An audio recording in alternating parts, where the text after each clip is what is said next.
हाय बेचारी बहू। सरिता की शादी एक अच्छे परिवार में हुई है। उसका पति रोहन उसे बहुत प्यार करता है। घर में उसकी सास शांति और ननद मीनाक्षी भी है, जो सरिता के किसी काम में दखल अंदाजी नहीं करती। लेकिन फिर भी सरिता को ऐसा लगता है कि दुनिया की सबसे ज्यादा बेचारी बहू वही है और सबसे ज्यादा अत्याचार उसी पर हो रहा है। माँ जी, ये लीजिए आपकी चाय। अरे बहू, तूने इतनी ज्यादा चीनी क्यों डाल दी चाय में? हाय हाय माँ जी, मैंने तो उतनी ही मीठी बनाई है जितनी मीठी आपको पसंद है। माँ जी, आपको तो मेरे हाथ की चाय अच्छी ही नहीं लगती। जब देखो कुछ न कुछ कमी निकाल ही देती हो। अरे बहू, तू एक बात के पीछे ही पड़ जाती है। मैंने ऐसा कब कहा कि तू रोज चाय खराब बनाती है? सरिता अपने कमरे में चली जाती है और फोन उठाकर अपनी माँ से बात करती है। हेलो माँ, कैसी हो आप? क्या कर रही हो? मैं तो ठीक हूँ, पर तू बता, तेरा मूड कैसा है? तेरी आवाज से लग रहा है कि कुछ तो हुआ है तेरे ससुराल में।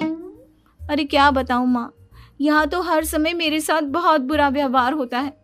मैंने अपनी सास के लिए इतनी अच्छी चाय बनाई, लेकिन मेरी सास चाय पीते ही मुझे 4 बातें सुना दी। बेटी, तू इतनी छोटी छोटी बातों पर ध्यान ही क्यों देती हो? तुम्हारी सास ने कुछ बोल भी दिया तो क्या हो गया, वो बड़ी है ना तुझसे। माँ ने इतना समझाया, लेकिन इस बात का सरिता पर कोई असर नहीं हुआ। अपनी बेचारी बहू की छवि वो बदलना ही नहीं चाहती। अगली सुबह सब नाश्ते के टेबल पर बैठकर नाश्ता कर रहे थे, तभी सरिता ने अपने पति से कहा, सुनिए जी, मुझे ना आज बाजार से कुछ सामान लेकर आना है। आज आप ऑफिस से आने के बाद मुझे लेकर चलना ना।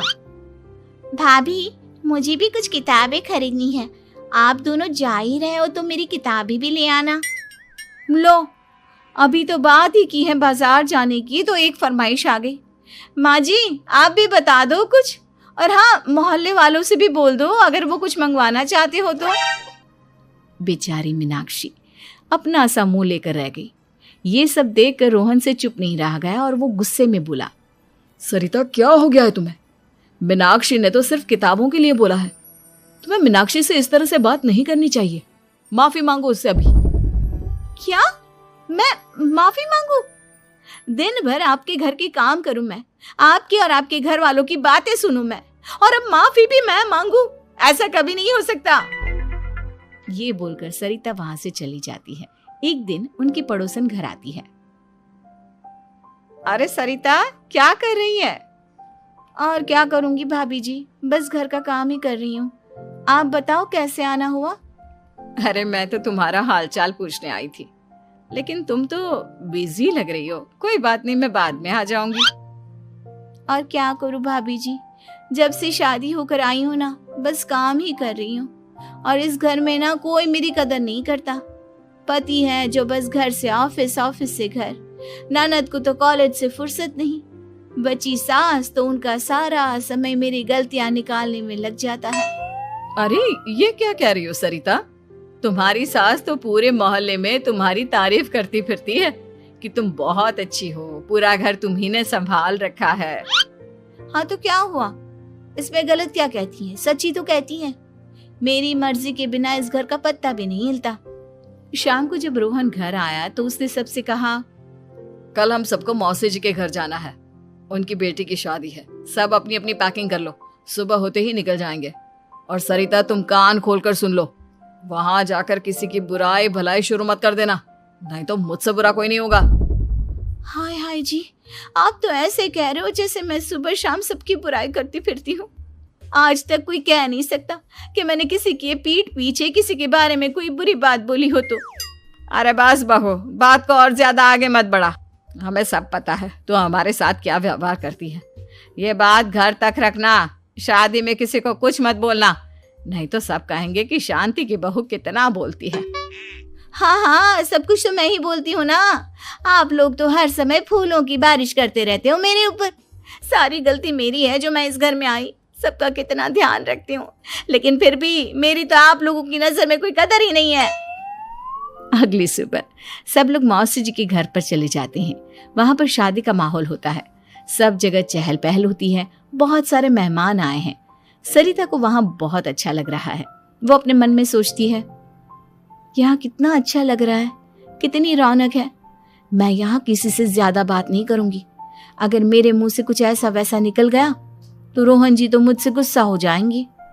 सरिता ये सब सोच ही रही थी कि वहां रोहन की कजिन साक्षी आ गई और सरिता से बोली, आप सरिता भाभी हो ना? जितना आपके बारे में सुना था आप तो उससे भी ज्यादा सुंदर हो। हाँ वो तो है, मेरी सुंदरता की तारीफ सब करते हैं। मेरे मायके में तो सब यही बोलते हैं कि रोहन जी की किस्मत बहुत अच्छी है जिन्हें मैं मिली। लेकिन आप कौन है? मैंने आपको पहचाना नहीं। मैं रोहन भैया की कजिन हूँ।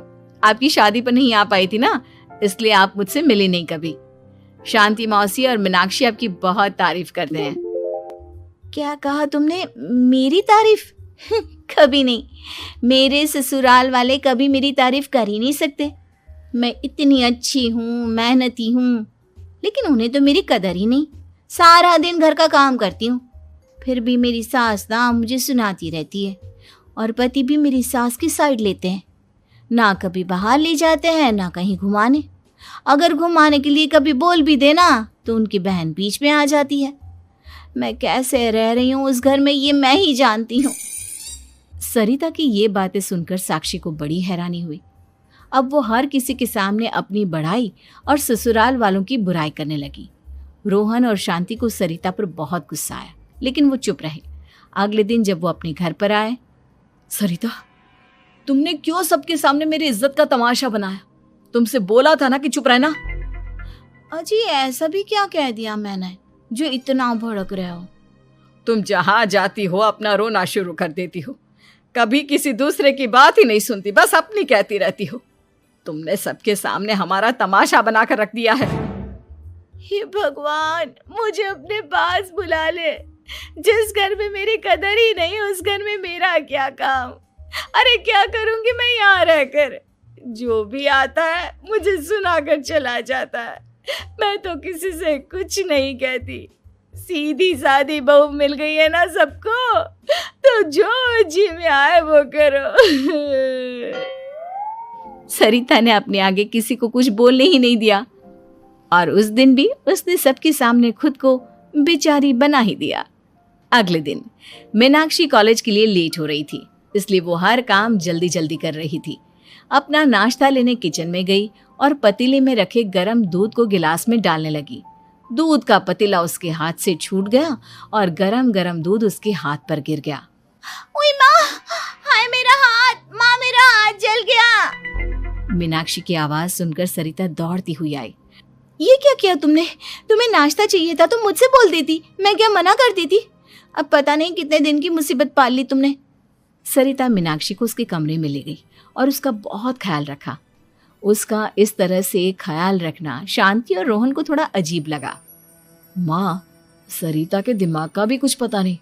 कल शादी में सबको इतना कुछ बोल कर आई है हमारे बारे में, और अब मीनाक्षी की कितनी अच्छी देखभाल कर रही है। ये ऐसा क्यों करती है?